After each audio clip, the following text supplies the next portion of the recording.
All of these objects have one thing in common: they contain lead.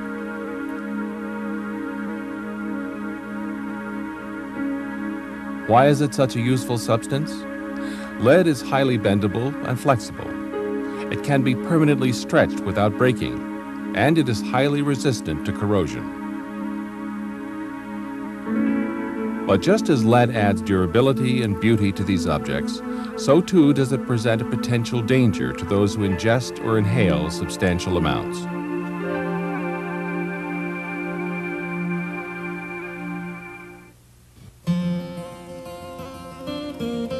Let's take a look at how lead became an integral part of the telephone industry.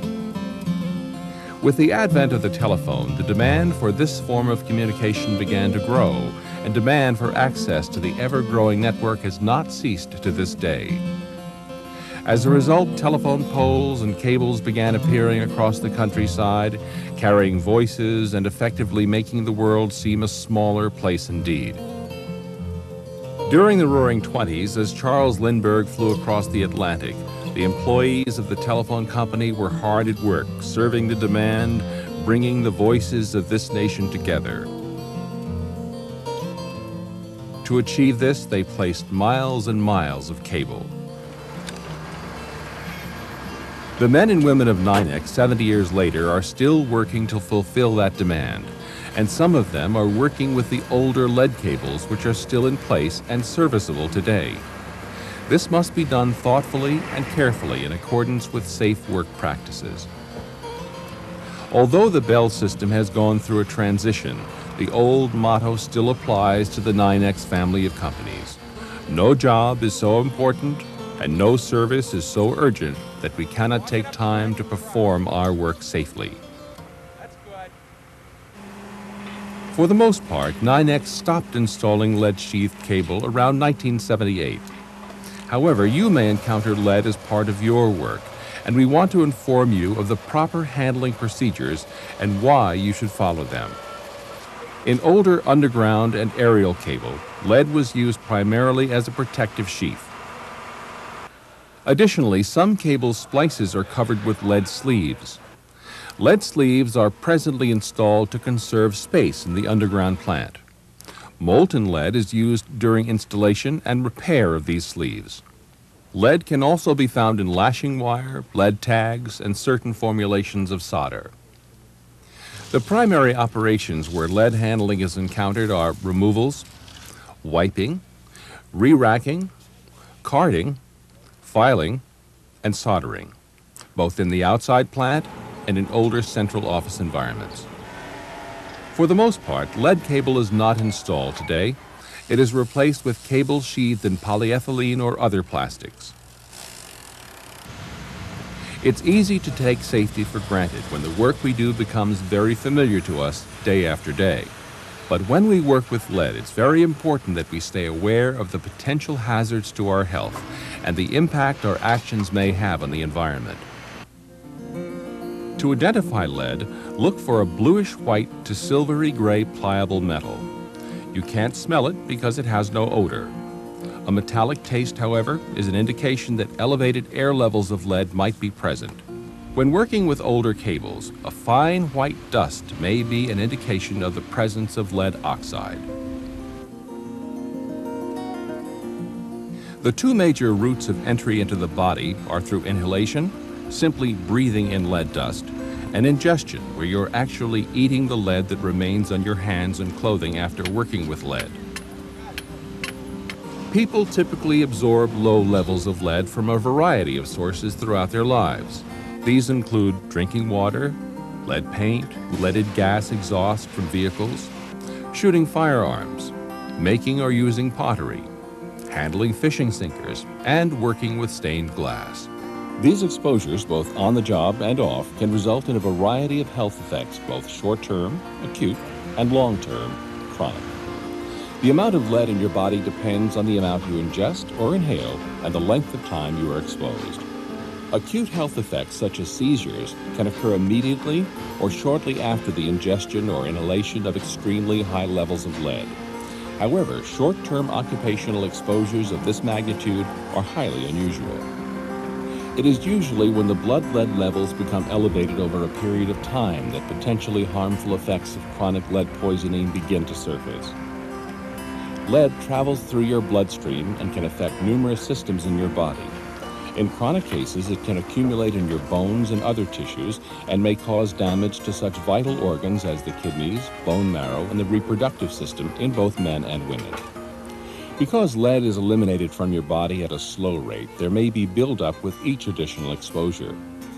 Warning signs of overexposure may include loss of appetite, metallic taste in the mouth, constipation, nausea, pallor, excessive tiredness, weakness, insomnia, headache, irritability, muscle and joint pain, fine tremors, numbness, dizziness, hyperactivity, and colic. In lead colic, there may be severe abdominal pain. These symptoms are warning signs and should not be ignored.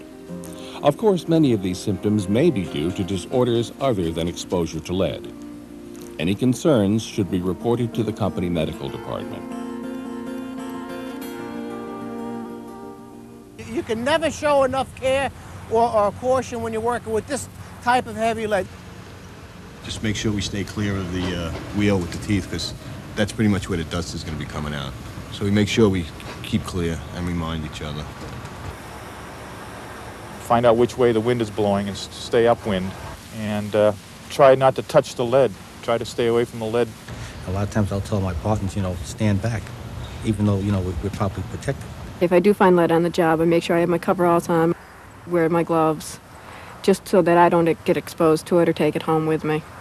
To help shield us from the lead when we're working in the manholes, we have a cream that we can put on the lead.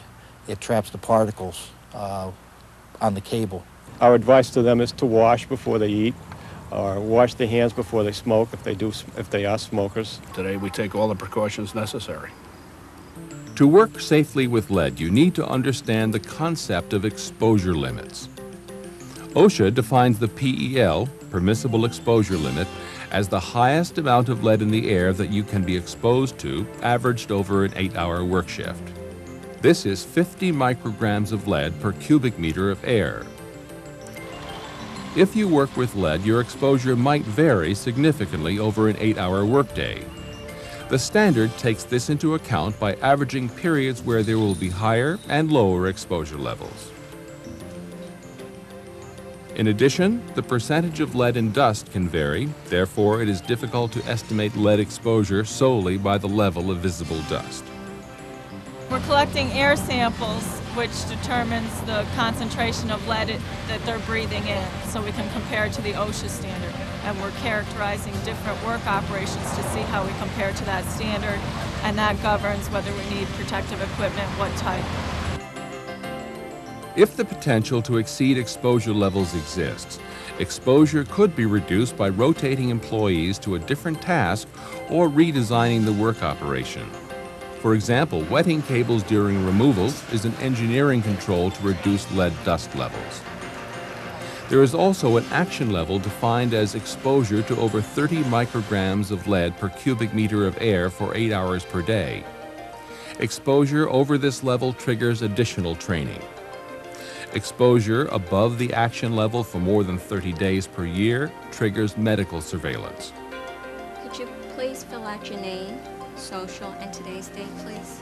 Medical surveillance consists of a physical exam and various medical tests, including blood lead level test to measure current amounts of lead in the blood, and an indicator test called a ZPP test to determine the cumulative amount of lead absorbed into the body. Employees with high blood lead levels, an average of over 50 micrograms per 100 grams of whole blood, or one reading over 60, are required to be reassigned to non-lead related work activities until the company medical department determines that they can safely return to working with lead. This requires 2 consecutive blood tests at or below 40 micrograms per 100 grams of whole blood. If you use all the right precautions and all the right equipment, you can work safely with lead. To protect us from the particles, our clothing and ourselves, we have an environmental suit that we wear. At the end of the day, when the removal process is done, we can just take the suits off and dispose of them. Keeps it from contaminating our clothes and taking it home and exposing it to the rest of the family. Proper hygiene, especially where your hands are concerned, is important to prevent ingestion of lead. Protective gloves should be worn when handling lead. Remove your gloves and clean your hands thoroughly before handling food or cigarettes, or at the end of the day. Use soap and water, waterless hand cleaner, or approved wet wipes. Following the NINEX guidelines will enable us to work with lead safely. And we'll not only be protecting ourselves, but our coworkers and our environment as well. All it takes to do it safely is to do it right. It's very easy to get complacent on something you're doing every day, working with a hazardous material. So you have to keep your eyes open, stay aware of what's going on around you and what you're working with. Don't take any unnecessary chances. No shortcuts. It's common sense, pretty much. We know it's a hazardous material, so we're trying to keep it in the roads. We don't want to get it in people's yards. We don't want to get it in the environment. We don't want to get it in us. So we take it one step at a time and think in those terms if we can. I don't want to bring lead particles home. I'm a father and a husband. I have a family and like to protect myself. I'd like to be here for a long time.